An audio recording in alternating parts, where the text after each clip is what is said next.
HHDG.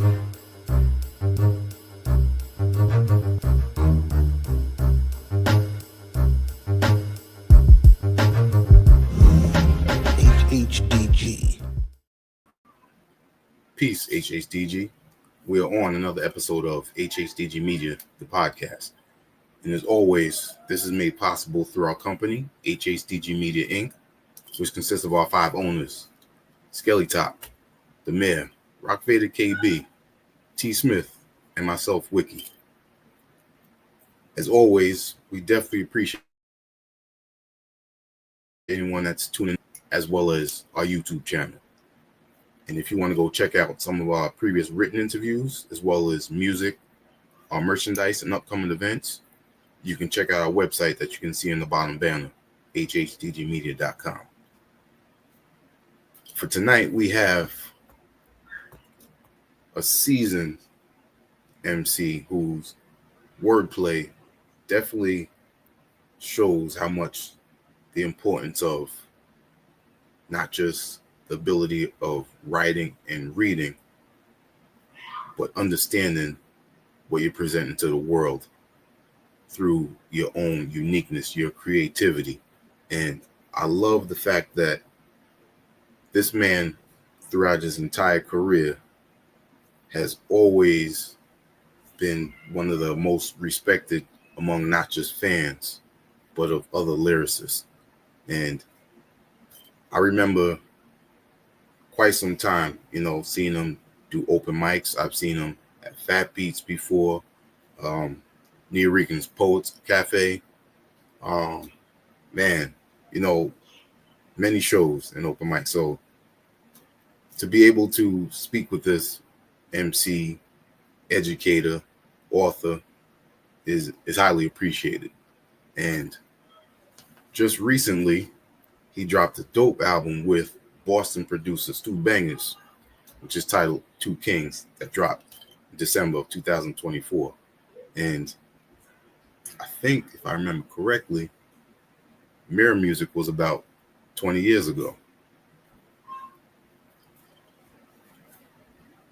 And he's got an amazing discography in between there, like Our World with Sam Brown, Champion Sounds with another ill lyricist, Pro Gates. There's many more within there. And seeing him on TV, during a time when the whole independent underground scene was going on, it's definitely, something that was surreal at that time, especially for hip hop and the culture. And I feel that definitely made its mark for opening up the eyes to a lot of people. And also,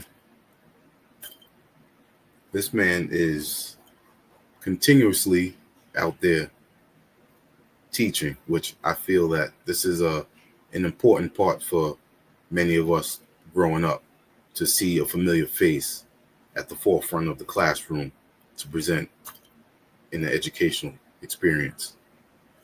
So without further ado, I would like to introduce Wordsworth. Yo, what's up, man? How you doing? Peace. I'm doing good. Man, thanks for the intro, man. Those intros, I tell people all the time, man, it's about, you live life to have a good intro. You know what I'm saying? When you get introduced to somebody, right? It's a big deal to get introduced to somebody. Hey, this is such, boom. What comes after that is pretty life-changing, and kind of like you start thinking about like, wow, I've done this, I've done that, and I got a lot more to do. So thank you. Definitely, man, and it's appreciated because you're an inspiration not only to those who grew up through MCing, but also now through children as well. Yeah. I've been teaching. I'm on my 10th year as a teacher. I actually teach TV, film, and music production. And then I also, I taught last year. I actually taught at Monroe University. I taught hip hop online. So, the origins and culture of hip hop. And yes, and then I'm doing some workshop stuff coming up at this Alliance for the Arts in Florida. So I'm just all over the place. And I also, for those that are watching, go to University of Miami website or University of Miami, type in organized rhyme, and you'll see a course that I have, a songwriting course that you can check out. It's a lot. I just trying to evolve, brother, evolve. Yeah. And, it's the avenues that have opened up through your lyricism is a great journey to read, hope, overall, and then to also witness that you're, like you just said, still going. Yeah, yeah. I think that we all strive for that because we've seen so many careers ahead of us. So now that we've had a lot of examples, you're trying to figure out, okay, how can I maintain and sustain my career? Mm-hmm. Very important. Yeah. When you see yourself now and you look back, in your early years of MCing, did you have any possibility of I'm going to be a teacher in any essence or educator? I did in a way because like when I was in college, I was trying to think about like I want to rap, I want to be an artist. I knew all of that, but I really didn't have a backup plan. And then I ran into a friend of mine named D, and she was a rapper on the campus. And she was like, yo, what's your major? I had no idea. She rapped too. And I was just like trying to figure out life. You on campus, you don't know what your major, where you're going. You just kind of, and with that direction of that degree, language arts, I was able to do creative writing, poetry. So it kept me in the realm of what I was doing. But I didn't know that, man, that degree would be used. We talking so many years later that I was able to tap into the value of that degree for my next chapter of what I'm doing currently. So I really had no idea. It was maybe more so that uh, people had some of that foresight of just being prepared for the future. Mm-hmm. It's amazing. And along this journey, Brooklyn kid, where who in when you were growing up, Yeah. was there anyone in particular, not just the MCs that most of us know, but was there anyone in particular in your neighborhood that gave you a spark? I would say first I had to start in my house. So like my sister Kim, she's like 4 years older than me, so she was able to buy all the hip hop records. She's the one that made sure I dress fly, right? So I didn't know what sneakers to get. I didn't know to get the sheepskin. She made sure she was on point and made sure I was on point. Um, and then I had my cousin Elliot. He would rhyme and freestyle, so he was older too, a couple years older. So I was just trying to follow in their footsteps because they were able to experience hip hop kind of more closer to the essence of when it was, when it started. So I was Yeah. kind of following that.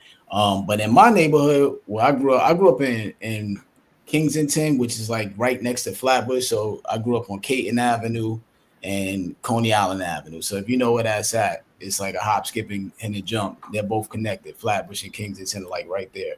Um, all my people, if you know what it's like going to Brooklyn, everybody I grew up with are rockers and reggae, man. All my friends are rockers.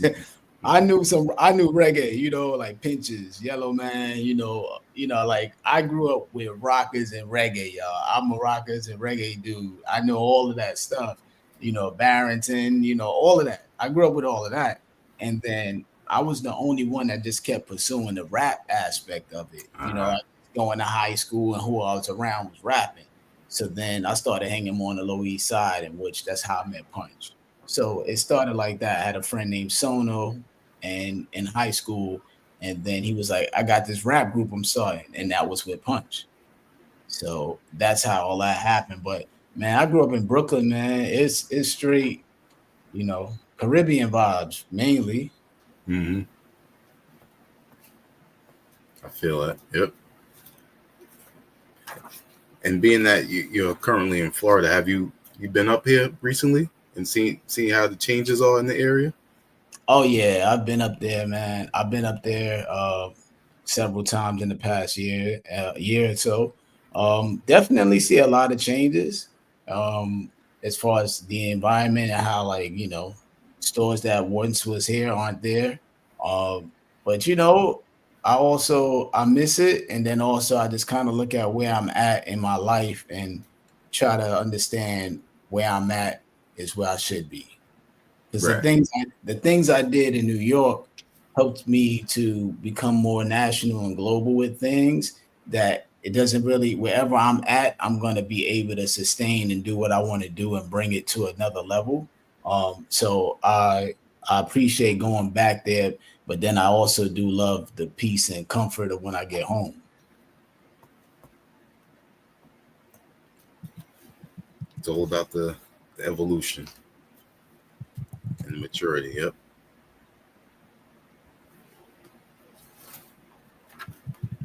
When it comes to your writing, there's certain people that when they grew up with the MCing, they were proficient at reading and writing, and then the MCing just flew. It was easy for them. How did it come for you? If you grow up in New York, I tell this to a lot of people. It's different now, but like growing up in New York, you had to have like 10 rhymes, at least 10 to 15 rhymes like all day, every day. So like, New York is the Mecca, right? So it was more so like how they say on site, it was really on Mhm. site every place you stepped and walked. So I started battling people in like fifth grade, you know, shout out to Scooby and Tino. They were like sixth grade, and they would battle. So we would battle walking home from PS 130 back then, and that's when it started because it was just all. Hip hop is one of those things you could do anytime, right? So that's the Right. beauty of hip hop. So like right now, I could freestyle right now. Right now, I could start beatboxing. Right now, I could bang on the table and start a cipher. Right Mhm. now, the instantaneous aspect of hip hop is what makes it so great. So that's what enabled me to like, start understanding the value of learning the right and valuing the aspect of becoming a rapper. I was just young and then coming up with it, loving the way that you can actually have a crowd in awe. So as we're walking home in elementary, we're walking home, but there's a crowd behind us. Oh, oh. You go up in the elevator, you banging Yep. on the elevator walls, and you rapping on the way up, on the way down. You on the staircase, you rapping. And a lot of the essence of that hasn't changed, right? So even when I'm in the classroom and I'm teaching, the kids got the pencils. Everybody know that they got the kids got the pencils, or you got the kid banging on the desk. Uh, I watched a NPR today. I watched the Clips. I watched the Clips do the Tiny Desk concert. Yeah, And, I saw it. yeah, and Daru he went over and he did the banging on the desk of the grinding beat Yep. because in these schools that's a big deal. That beat is one of the number one beats that kids love to show that they could drum on a desk. So watching him do that, I was just like, man, that's the essence, and that's what's going on in these classrooms with these Yeah. kids.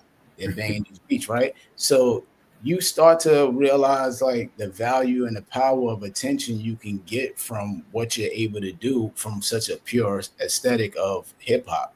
You could dance, people look and see what you're doing. So with hip hop, you just try to figure out how can you amaze people with what you have at the end of the day. True. True. We got a question that I think you started answering. Yeah. Shout out Art Hip Hop Friends. He was asking about Society of Spoken Art by Lupe Fiasco, and also what was the goal of your book? Was it journaling or to inspire both?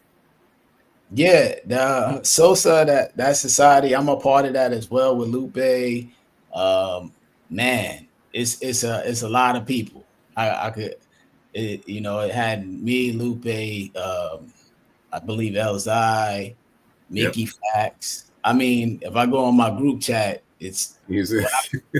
when I mean it's the lyricists of the lyricists are all in one group chat.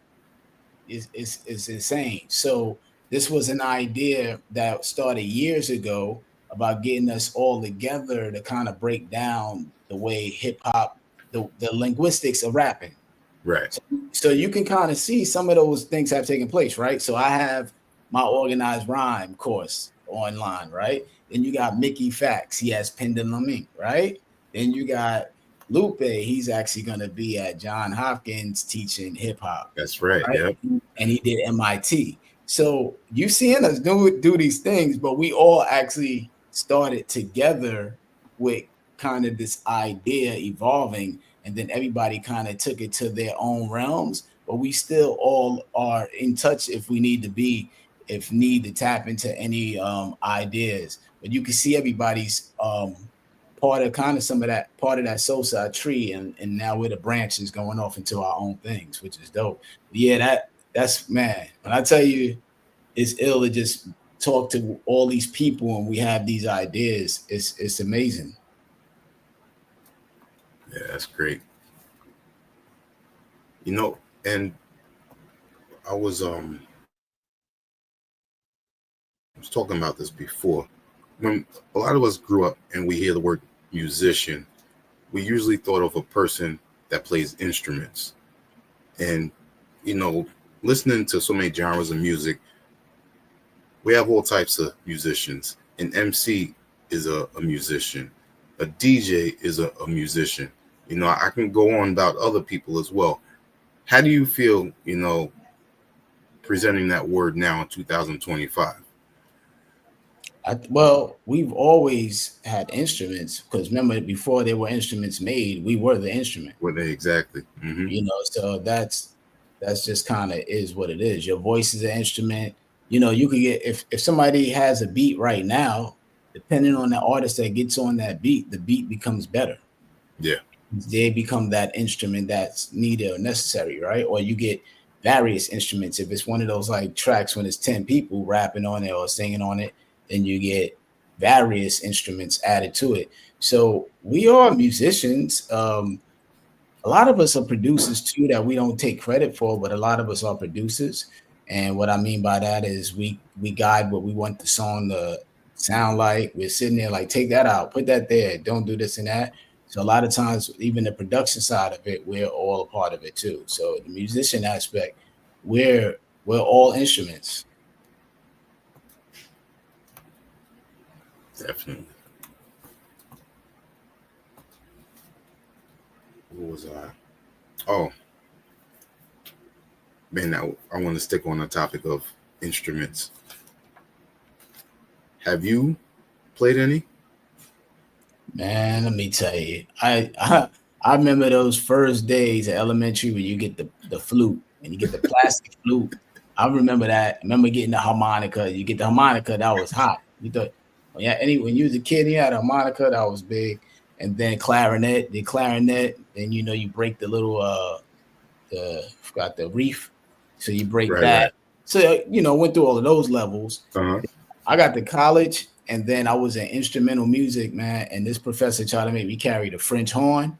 I did not do it. I was like, I'm good on this class, man. I failed that class because I was like French horn because I'm in there, and he's like, what do you want to do? I was like, I don't know. I rap. I don't know nothing about no instruments. That was one of the worst decisions though for me. But I didn't know, right? So I can't even regret it because I didn't know. But I wish I would have taken piano. See, I played myself. If I would have known like the value of piano, I would have said, let me learn piano. Because with piano, with the way the world is now, right, you can hit piano and turn it to trumpet. You get piano and turn it to that, right? I remember seeing the value of piano when Trackmasters was working on the Money record for Nas, and they needed somebody to play steel pan drums, and they didn't have no steel pan drums, right? They don't have it, but they had it in the keyboard. Yep. So they hired a guy to come in. He got paid for that session to play the keyboard. but he was playing steel pan drums. And when you hear that album or that song, you think it's really some Caribbean steel pan drums. It's keyboard. So I would say learn keyboard if anything. I wish I'd have did that. Got you. Shout out Naps and Dreads tuning in. He said, "It ain't too late, bro." It's a wrap. It's a wrap right now. It's a wrap right now. Oh man. Yeah, that's the song. Money, the Money joint. Yeah, that's Steel Pan Drums is actually a keyboard player. Yep. And if those are people that tune in are not familiar with Naps and Dreads, he's a very talented lyricist. Blood Clot 3 is out now. Definitely go check that out on this Bandcamp. Yeah, we got a whole album together. Yep. Yeah.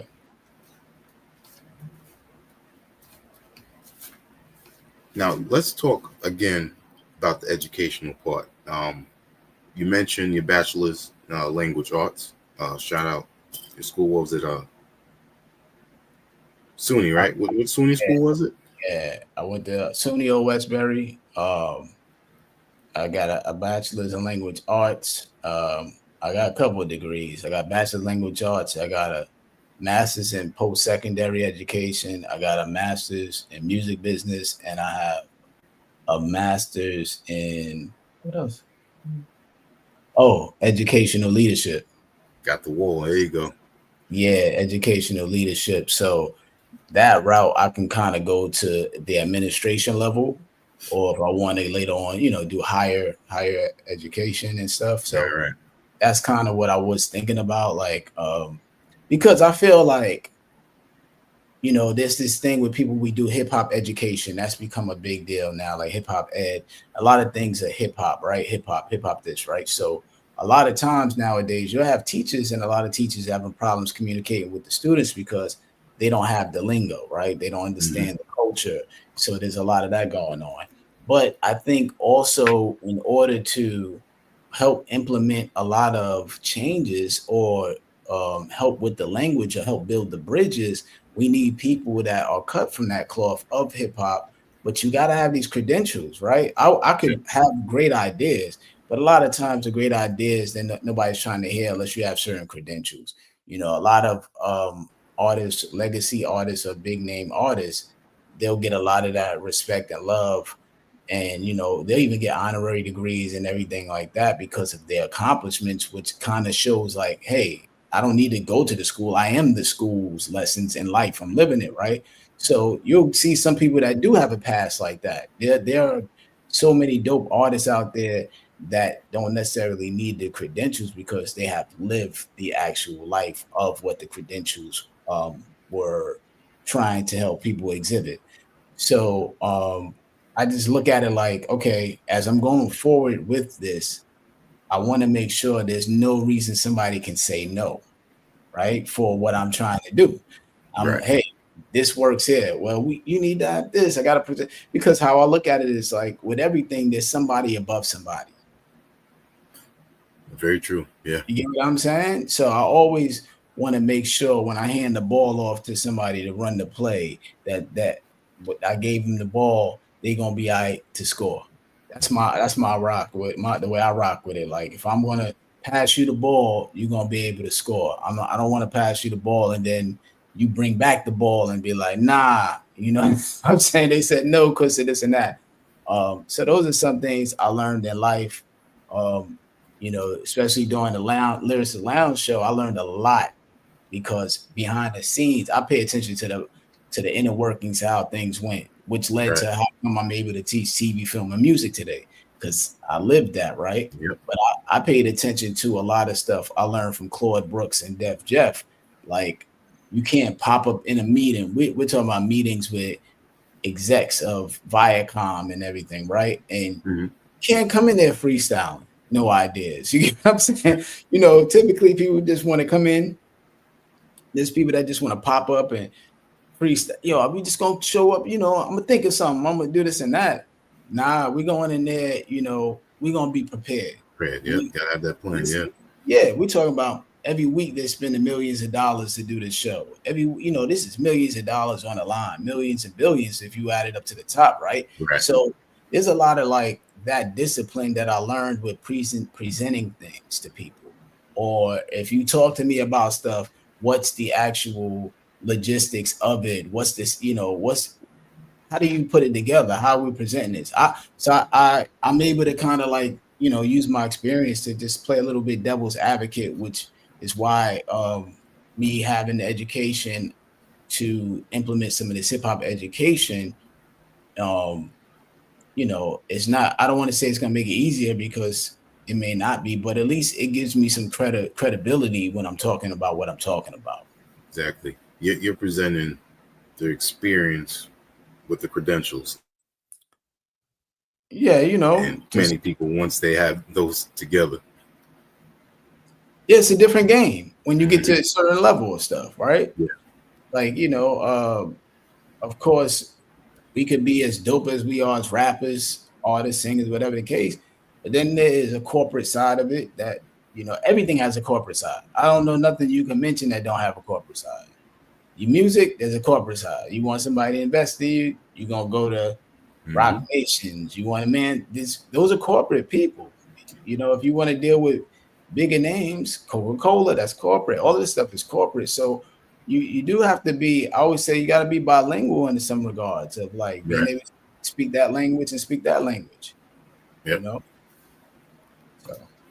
And I feel that that's an important thing for any artist, that wants their music out there. Like you were saying, you got to be prepared. So understanding the music business, the behind the scenes, the inner workings, it's just like a mechanic. He needs to know how everything operates before he begins to troubleshoot anything, like a diagnostic. And there was, I can't remember exactly if it was an interview you had in the past or not, but you mentioned something very important I think all artists should do, and I would love for you to break it down again. And you started off with saying, make sure you write up a contract when you're creating music with any artist or producer or DJ.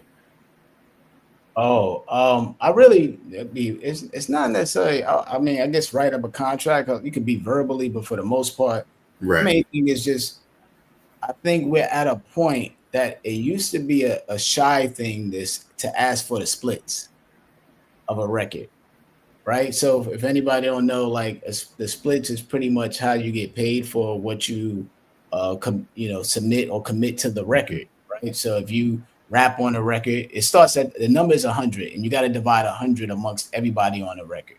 So if it's 4 people, you might say each of us get 25 each. Sometimes if it's a producer, the producer might even say, I'm gonna take 50, and then the rappers, y'all split the other 50. It all depends on the person's stature, right? So if you're doing a record, let's say with Bruno Mars, and he said, I want 75% of the record, you might have to take that hit and just get the 25 because he's Bruno Mars and you got to weigh the opportunity, right? So years ago, it was more so people would go to the studio, do the song, and then trust that they would get that split on the record, see it later, down the line, it's going to be registered and they'll get paid. The album come out and they're excited because they can't wait till this check pop up. Then lo and behold, they don't get no money. They go do the research and then they look at how the song is registered and they are not even on the song because they didn't ask for it, right? I remember I was very like, once I started learning about that split stuff, man, I was on it, man. I just would ask, even if it was big, like a big name artist, I would ask, what's the splits on stuff? Like, and it would probably be shocking because a lot of times they probably wouldn't think you would ask because they don't want you to seem like you think they're gonna they're gonna rip you off. So they probably might be like, yo, and I've had that look too, like, yo, I got you, but you learn because you look. I seen all we had the Source magazine back then, and it was so many issues of people getting taken for publishing in the Source. So before the NWA movie, you would read in the Source magazine, which, but just to remind you, the Source magazine, if you got the July issue, that issue was written in June, so you're a month behind on news anyway. Mhm. But you would read about Ice Cube going up in the office priority to get his money. You would read about Snoop not owning his publishing and Suge Knight. If you look on the back of Doggy Style, it actually says Suge Knight Publishing. So you would hear these horror stories of what publishing was. So seeing how, and they even have movies of even older artists doing movies and talking about it. Like you could say Ray Charles, the Ray movie has it in Yep. there. Yep. A lot of movies. So you kind of figure out like, okay, that's kind of like important. So I don't want nobody to take advantage of me like that. And then you don't want to seem like you get, sucker with it. So you be like, yo, what's up with the splits? So that's kind of just how I look at it, man. I think nowadays it's easy to do it, or it should be more common that somebody says, yo, discuss that ahead of time before it becomes an issue. I feel that. Yep.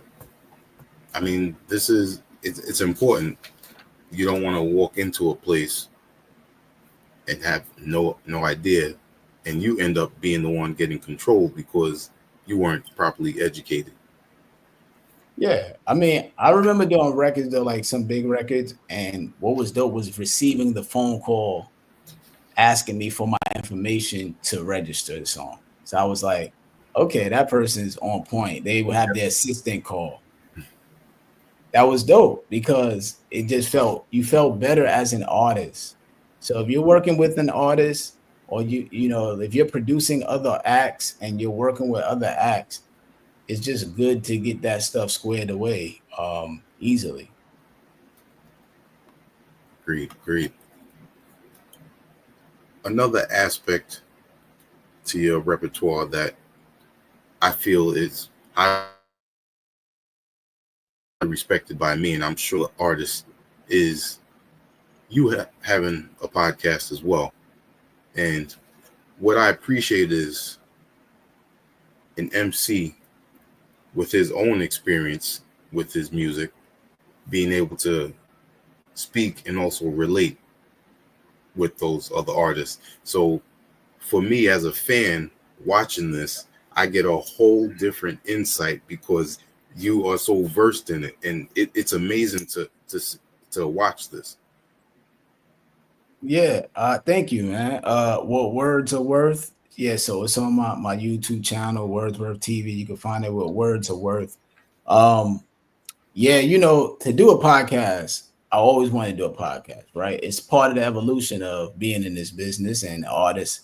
But you sit there, as all of us want to do podcasts, and you go, what do I want to do a podcast about though? Right? Because that's the main thing. So I just sat around thinking about it. And it's like, what do people respect me for to do a podcast? And then I was like, well, people respect me for my bars, my writing. But I was like, I don't want to break down. I kind of, was thinking about the bars thing, but then I was like, I don't know if I want to break down the bars because if you got my book, I got a book called What Words Are Worth, right? And that book is one of my albums, and I break down the bars from a narrative point. So you get to hear my thought process behind the bars, right? Yep. So the reason why that came about was I saw a Nas book and somebody breaking down Nas lyrics. And I was like, that's not go. Because that's probably not what Nas meant by that, right? And if you think about it, we're still debating what Shakespeare meant. So I don't want none of that. I didn't want that. So that made me think about that. It made me go, you know what? Let me do this book because I don't want no misconceptions on Right. you know what I'm saying? I want people to know what I'm doing and what I'm thinking. So when it came to the podcast, it was the same thought. Okay, bringing out a bars. I'm like, man, I might as well just actually ask the person. You know what I'm saying? Let me ask the person what it's like, because being an artist myself, I know the grind of what it takes, right? But here's the kick to it. What's so funny is all the people I'm interviewing are pretty much like friends of mine, right? So what's funny is I may talk to them here and there, but I never ask them about the rhyme. oh, how they come up with the rhyme. It's just more so, yo, I sent you the beat. I don't know how you came up with, I don't know none of that. All I know is, yo, that verse is fire. All right, I'll catch you later. But there's a lot that goes on between that, right? So Right. I'm in here, I'm in my studio right here, and I sit here sometimes and just nod, and I'm listening, I'm in my room and then I'm writing over there, then I come over here, then I got the mic set up and I sit down right here, literally like this, and I look on the screen and say my rhyme. Literally, this is it. Some people don't do that. Some people stand up. Some people don't write on this at all. Some people don't use. It's so many other ways that helps other writers that go, I see myself. And that's the main thing I had to think about doing the podcast. How do I do something that it makes people go, I see myself in what Words is doing and talking to these people. I see myself in Pooh. I see myself in Apollo Brown. I see myself in Naps and Dreads. Whoever I'm in, Sage Francis. Oh, that's me. I do that. So you're trying to figure out how do you connect with people, and I figured the writing aspect, I'm respected by that, so people listening would respect my take on it, and I'm able to ask questions that people don't think about because Right. I know what it takes. I know what it takes to write a rhyme. I mean, I could break it down. That's why I came up with a course, because I can break down what it takes to even the thought process of the bar, the line, moving this word here can help that. There's a lot of, mastering the puzzles of it. So yeah, check out what Words are worth. And YouTube had took my page down and then they returned it back because they pretty much, figured out that I owned all the stuff and all this, and they gave it back. And what it kind of messed me up a little bit because I had to start new pages. So people traveling with me. So for all those people out there, just make sure you get on the right page. You'll see, right as soon as the video starts, you'll see Homeboy Sandman interview on there, and it's the right page. So make sure you please follow the right page. And all those that bounced around with me, I appreciate it. But even on those pages, I put up a video to say I'm on this right page. So make sure y'all go to the right page, please, and check me out over there. But I'm gonna actually got another segment too. I got another segment that I'm gonna put on the podcast coming up soon. Okay.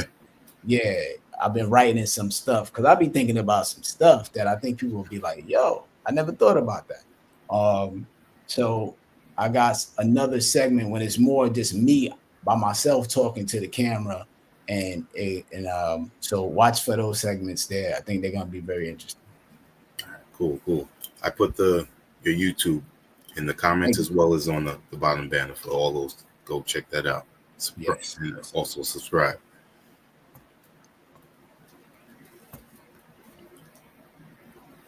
I want to, before I go and ask about how you started teaching at your daughter's middle school a few years back, Art Hip Hop Friends has another question.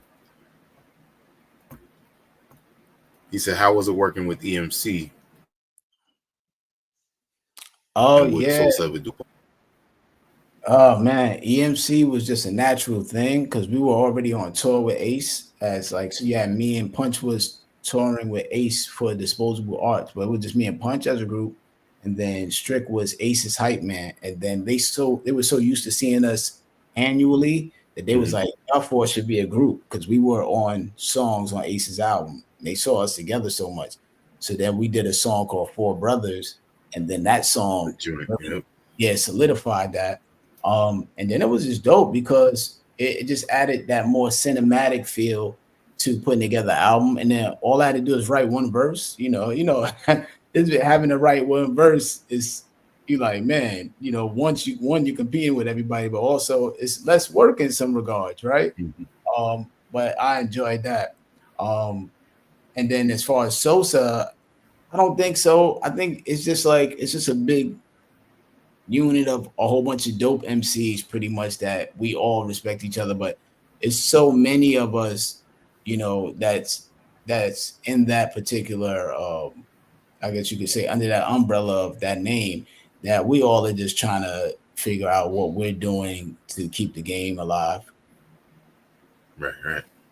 Shout out to Master Ace, who I saw this Saturday at the Fat Beats 30th anniversary show. Yep. And he actually will have Thursday. Make sure everybody um, go on his page on YouTube. No, not YouTube, on Instagram. You go Mm-hmm. to Master Ace Picks on his Facebook. He has a link. He's gonna have his musical, a cabaret of his musical. You can actually buy a ticket and watch it online. Oh, that's right. Yeah, I did see Yeah, that. he got a musical, so make sure y'all buy that Yep. ticket online. So I'm gonna be buying that ticket so I can be tuned in. I'm gonna be tuned in Thursday. Yeah, that's gonna be real interesting.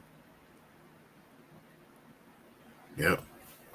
And Ace, Master Ace to me is always timeless music, Yeah, and he's one of the best at not just storytelling, but conceptual albums. It's amazing because none of them are ever the same, and they right. always are intriguing and keep you engaged. Out the sequence and everything flows together. Yeah, I think it's a work of art. I also think it's dope how they did the last album and kind of flipping it to Marco's story. Right, yeah. I thought that was real fire.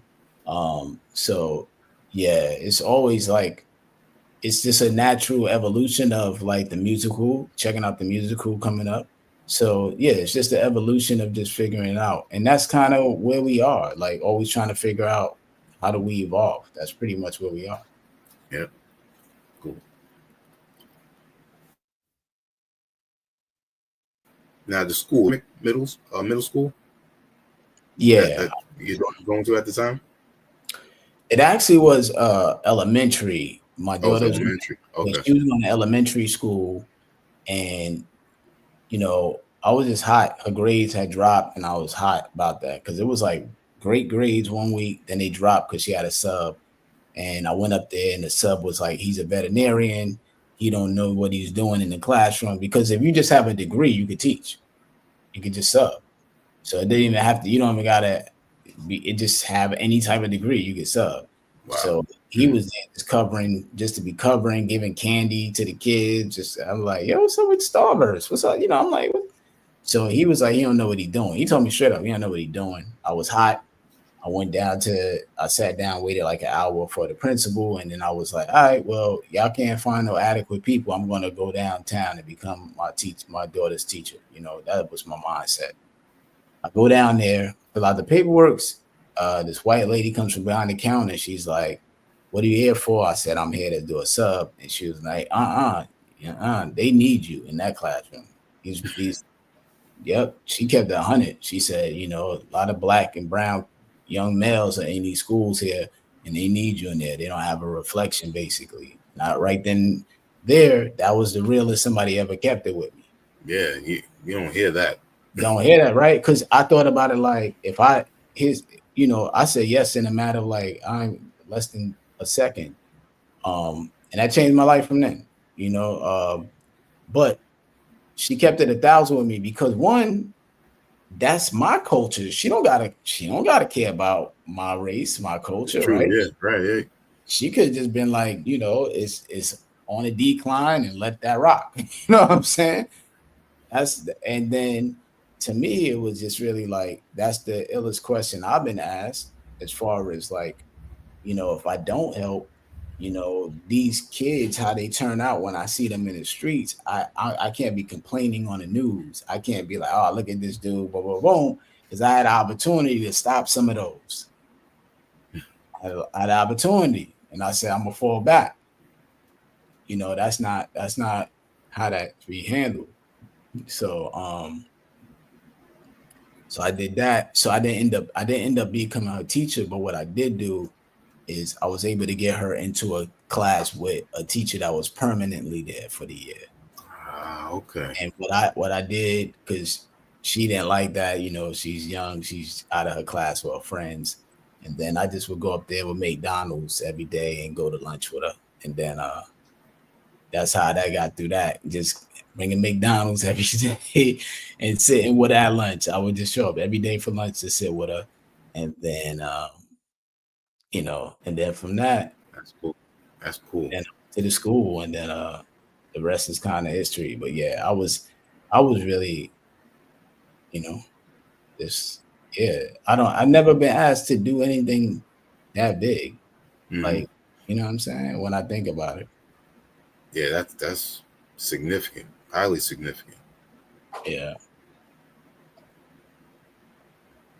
You know, I'm just sitting there, thinking, trying to imagine, the woman just presenting that to you, and then, Oh, I remember it like yesterday. I put the papers down. I turned around. Mind you, there was nobody behind the desk. I just was leaving my stuff, like okay, getting stuff. And she said, then lady is all of a sudden walk on. I said, what's that for? And I told her what it's for. And she said, she told me, nah, that I'm not gonna be sorry. I need to do that. I was like, what? She kept on it. And I always wish, now that I see how things have turned out, I wish I remember who that was. I wish like on the paperwork, it oh, okay, computer such enrolled, all of that. I wish that's what it was because that lady changed my life, because this years ago at that time too, you doing music and rap, you don't know. Sometimes it was like I was doing the music and I'm doing it because believing in myself and being successful at it, but at the same time, like, okay, where is this going and who am I becoming? And then uh that allowed me to kind of metamorph into this other person that I am, and like actually still being able to rap, but rapping differently. So having messages in my music, I just changed who my messages were for. And then understanding that it actually enhanced my mindset and enhanced my music. But I just became a better person overall. Structure, I got way more structure. But man, that just changed my whole mindset and I became a way better everything. I'm that's way great. better at everything. Yeah. And I love this balance because the MCing, the education, but not just education, but far and wide at the same time. So, and I feel that helped with you writing not just the book that we mentioned before, uh, what words are worth, but also the book you did with Darnell Wright, Yeah. Socks. Yeah, socks. So that book right here, Yep. that's socks. Yeah. Darnell Wright and Lamar Richardson. Yeah, I actually had that. I had that. That was a script actually. I had that as a script, and it was sitting there. And my Wow. boy Darnell. I mean, I had that script for years, and he was like, "Yo, one day, yo, what's up with this script, yo? We should do something with this." I was like, "All right, maybe turn it into the book." So then we did the book, and he co-wrote it with me. He's a comedian too, so he also punched up some of the humor stuff with it, and Hmm. then he also created Holy. And then ironically, his cousin Lamar um, was able to draw all of that with hand and just come up with idea. And we just worked on it for like we worked continuously on that for like 2 years, and then yeah, man. So it came out dope, man. Then like Darnell is one of those people that you want to have with you because he went around became like the sock ambassador. So Oh, he wow. had a shirt on. He went to different schools throughout Atlanta and then other schools. He toured with the book and was at school selling the book to the teachers. Nice. And like we had a school that bought 200 books. In my school, you go to my school, the library, they bought 20 books. So and then we posted pictures. There's schools that bought hundreds of books for that. That's Um, amazing. so him being able to take those days off and do that legwork, and then we had anytime somebody bought a book, right? So you bought 200 books. We actually bought 200 pairs of socks and donated to the local shelter. So people didn't know that part of it too. We would actually buy socks and donate them too. Uh, we were trying to get a connection with Bombas, or whatever that sock thing is, Oh, okay. Yeah, right? yeah. Try to find a connection with that you buy the book and then they send you they do socks and everything. But Yeah, man. We were donating socks. That's what we did at first for all those hundreds of books that were sold. Hundreds of pairs of socks went with it. Wow, that's great. So many avenues, man.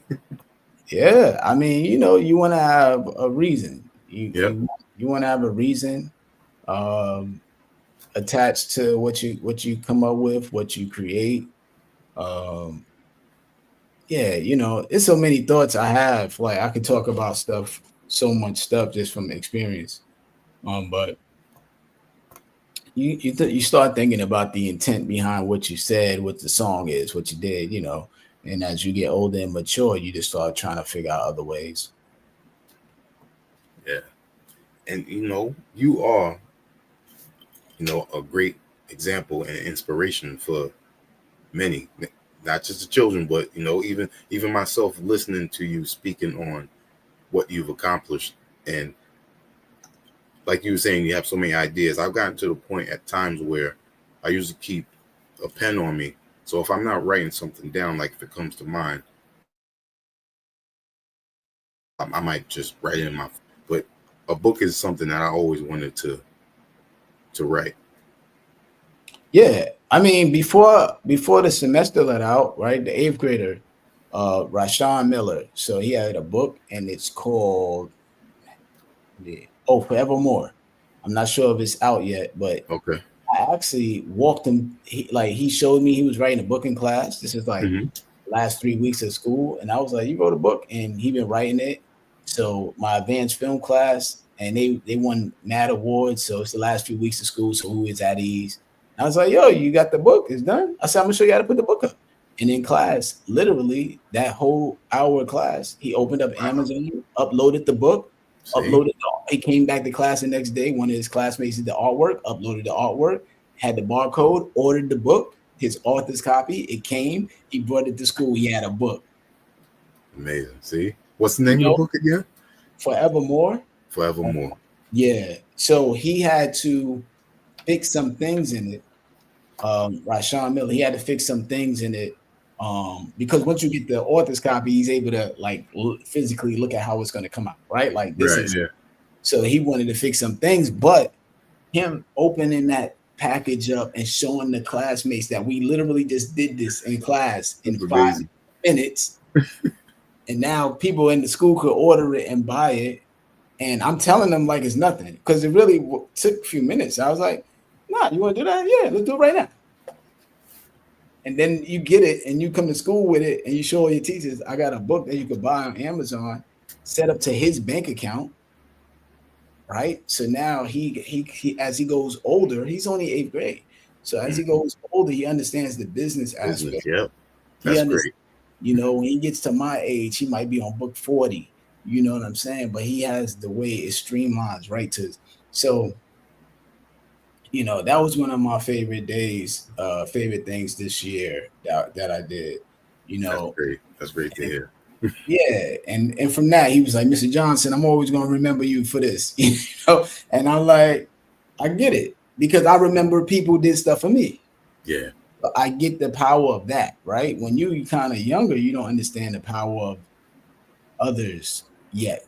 You Yep. you you you appreciate it, but when you get older, you be like, Then it comes back. Yeah. Start oh, thinking about it. Yeah. Now oh it yeah, makes sense. yeah, you be like, now it makes sense for real. Yep. That's great. Wow. Two Kings with producer extraordinaire Stu Bangers. How did this come to be? Man, that actually came from me going on Twitter, which is now X, as we all know, and I'm just scrolling through, and I follow Stu Bangers because, of course, he's one of the most amazing beat makers, right? So I follow Stu Banger, and the beat for Solidified, the song with me and Master Ace, that comes up. So I'm like, yo, that beat kind of crazy. I hit Mhm. this is on Twitter. Yo, that beat kind of crazy. Yo, I hit him up. yo, let me do a freestyle of that. If you like it, you can keep it. If you don't, it's all good. I get it. The verse you hear on the song with me and Ace is the verse I sent. He was like, yo, this is crazy. He was like, yo, why don't we do a project? I was like, yo, that pretty much was my audition. You know what I'm saying? Like, yeah, let's get it.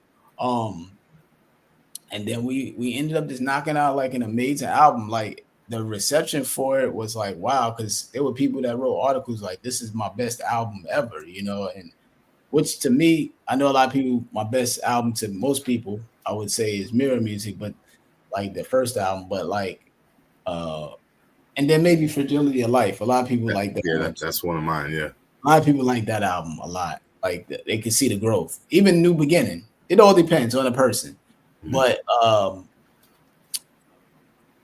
the Stu Bangers joint, the best thing about that album was the not overthinking, man. Like Stu, the reason why I love working with Stu is like, yo, you like the beat, make the song, put it out.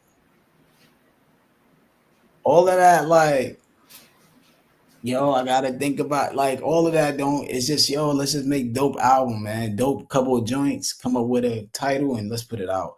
And that is a chamber that I think I needed to have on the basis of just, also I spoke to Recognize on my podcast. And one of the things Recognize said, which was dope, he's like, he learned from his boy, you can't be too precious with the music. Mm. Don't be too precious with the music. And then when you look at the way the game is, right? So if we're a company or I'm my own brand and business, I gotta change with the times with the company, right? So like the company now is Right. dudes this album every month. I ain't really doing that though. You know what I'm saying? Some dudes this album every other week. I ain't doing that much with it, but I do have a lot of I got projects done. So me and Naps and Dreads have an album done. I got an album done with J Soul. I got an album done sitting there with PA Dre. And then I got the second album with me and Stu Bangers is being mixed right now. So I have a high output of stuff. It's just that it isn't out. And I think some of that is because just the mindset of understanding, like, we just got to put it out, do videos and put it out. We can't be holding on for it because I think the things we wanted to attain have changed, right? And I think people realize that. So, like, years ago, it was like you're trying to sell an album, hopefully sell records, go gold, platinum. Kind of like you had some aspirations for that kind of thing. Yeah. Or, today is still cool. You want to chart. Like me and Stu Banger's album actually charted on iTunes, which was dope. So those that didn't know that, it charted on iTunes, which was super dope, just to get on there. Actually, every album I've done has made it on iTunes. Hip hop, That's dope. rap. So shout to y'all, because people be supporting, man. Every album I've dropped has made it on iTunes rap charts. Um, but you learn just to put the music out, you know what I'm saying, and just Mm-hmm. put the music out and not to hold on to it. And that's what's the beauty of working with Stu Bangers. And yeah, so that's just to give you some backstory how all of that came together. Twitter. And I've been a fan of his work for quite some time now. He's one of those, and you kind of mentioned it too. Like you see him like when he has his reels and stuff or his shorts, he gets right to it. Right, right. And that's a whole nother thing. It's funny you say this. Some of my producer friends, I said the same exact thing you're saying. I say, yo, look at Stu. Stu just posting up a beat real quick, posting up a beat, and he got like 23,000 followers on YouTube, monetizing it just from posting a beat up, like you Mm-hmm. said.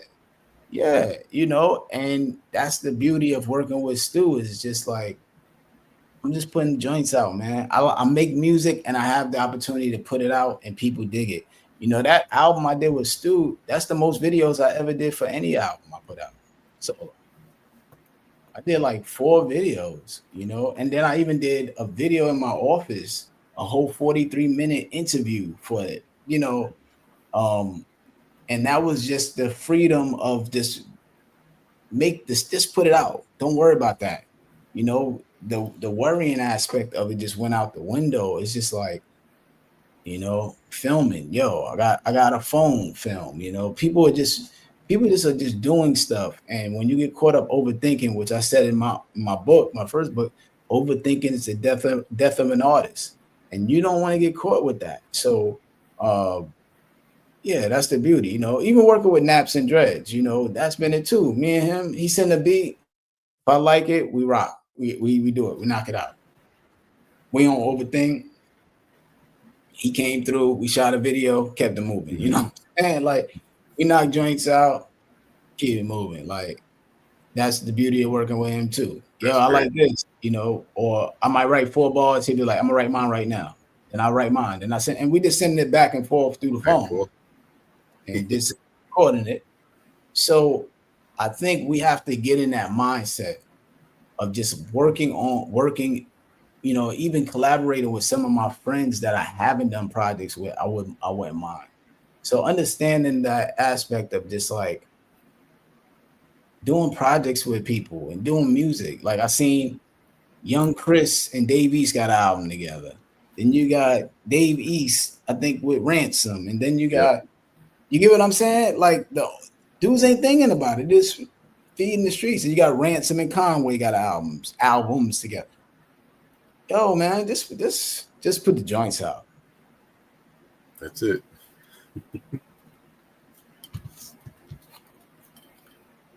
I want to play one of the videos off of the album Two Kings, but I'm gonna let you pick which one. Oh man, Day One, me, Ali Vegas, and Punch. Yeah, Day One. Oh, hold on. I do Solidify with me and Ace. Okay. Yeah. Speaking of Punch, I seen him the week before I went to the Fat Beach show. He was at the Duck Down show. Oh yeah, he's at everything. Punch he was at Fat Beach show too, rhyming on stage. He just posted that. He posted that on his Instagram. Yeah, I got there late. I didn't see everybody. Punch definitely stays in the loop of what's going on. So it's dope that he's really able to do that and still, you know, rap and do everything and just really sustain and do his thing. You know, that's why it's dope having him on the Two Kings album. And this he's on the album, the P.A. Dre album. So just trying to get back with me and him doing some songs, and then if we're going to work on a new project or new album, just making sure that we got the production right. That's where we are now. Got you. That's what. Let's get into Solidify.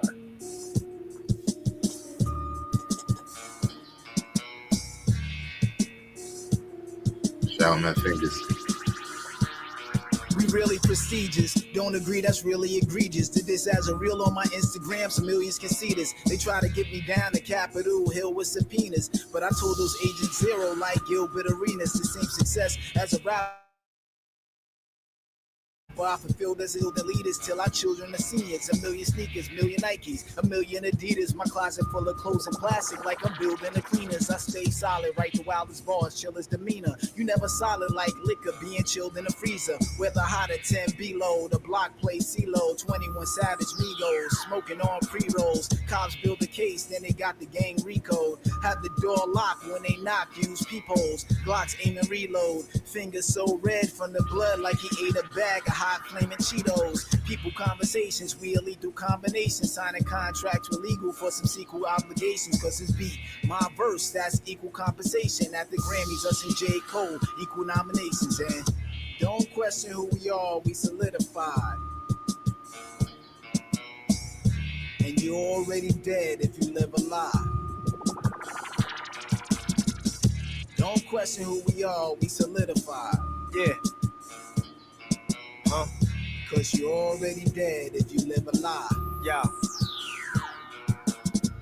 be rock solid, don't be dumb, do the knowledge. This is higher education, like 20 years of college. A lot of rappers rap, but most these kids are garbage. We searching for the best like we forage in the forest. These be professional bars, you a novice. If you're not polished, I promise you get demolished. To be honest, this is culture at its finest. After I assault you, approach you with the kindness. Like a mom's beat your ass, then made you a sandwich. With so many tiers above, crazy advantage. Portuguese and Spanish, we don't speak the same language.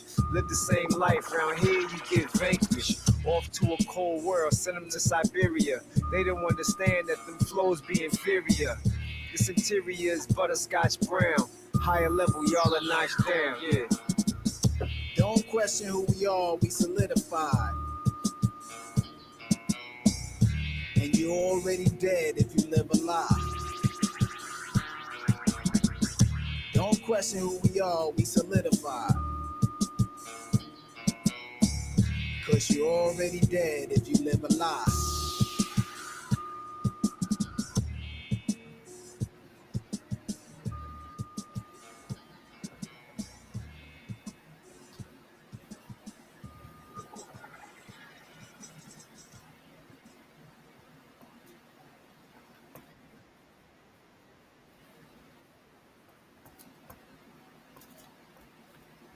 Solidified. Yeah. You know, the thing that I like on this album from Stu Bangers is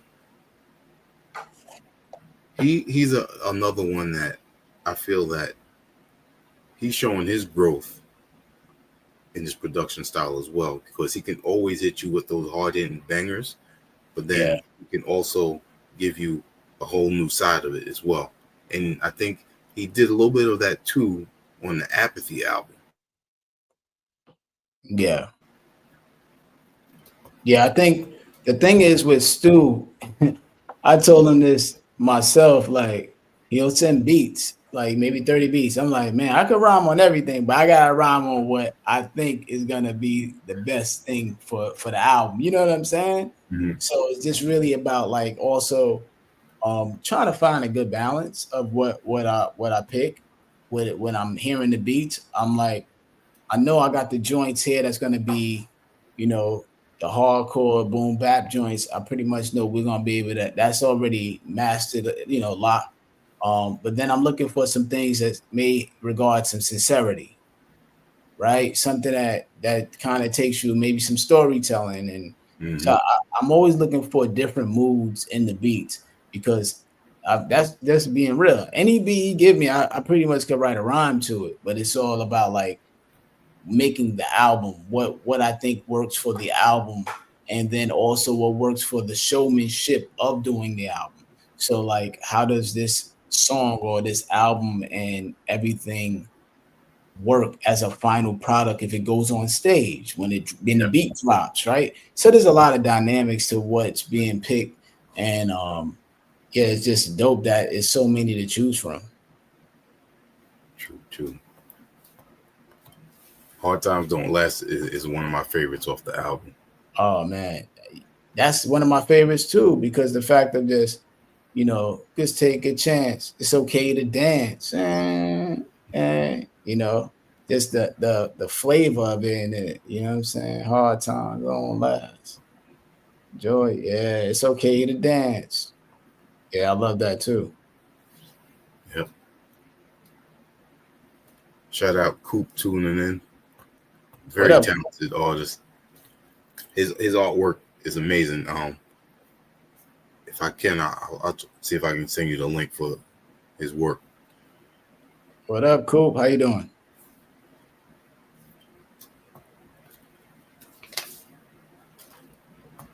Let me see. Somebody else got a question. Oh, okay. All the hip hop friends had another question.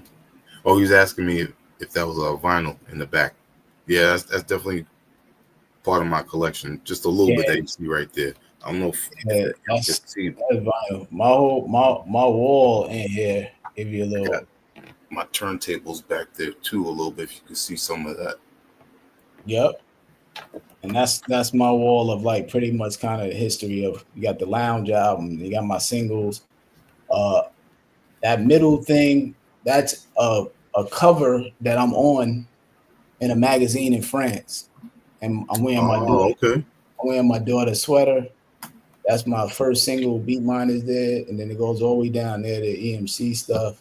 Dope. And I got my Nas statue, my Dilla statue. Oh, much. This is like, my Tribe record.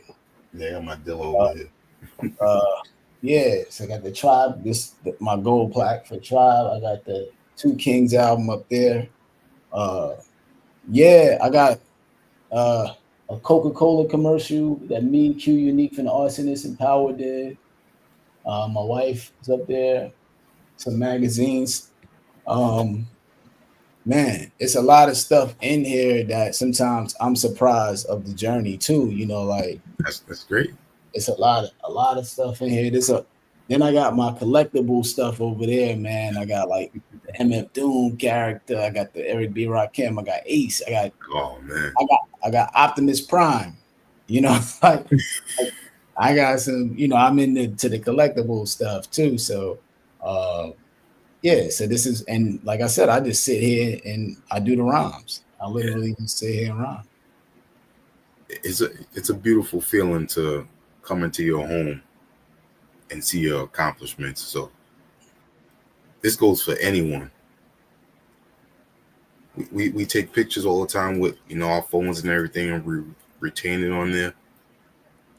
Put it out, print it out, or even get one of the digital frames that they have out there, to see what you've accomplished, because you'll appreciate life a lot more. Yeah, that's a real deal. I actually bought photo albums. I bought like 4 or 5 photo albums. I wonder if I got one of them. I bought 4 or 5 photo albums, and what I did is, what I realized, people are passing away with all the pictures on their phones. So, I didn't want to have that aspect, or just be so all these pictures. I bought a photo album, and then I went on to CVS and Shutterfly, and I printed out hundreds of pictures. That I got all the pictures in photo albums at my house. Like a lot of the pictures that'll be on a phone, you know what I'm saying? Yeah, man. So I'm with you 100%, man. I bought photo albums and got them joints printed out, man. So I would suggest doing that, y'all, because they're on your phone. When's the next time your kids are gonna say, "Let me see your phone for that picture when I was 5"? Yep.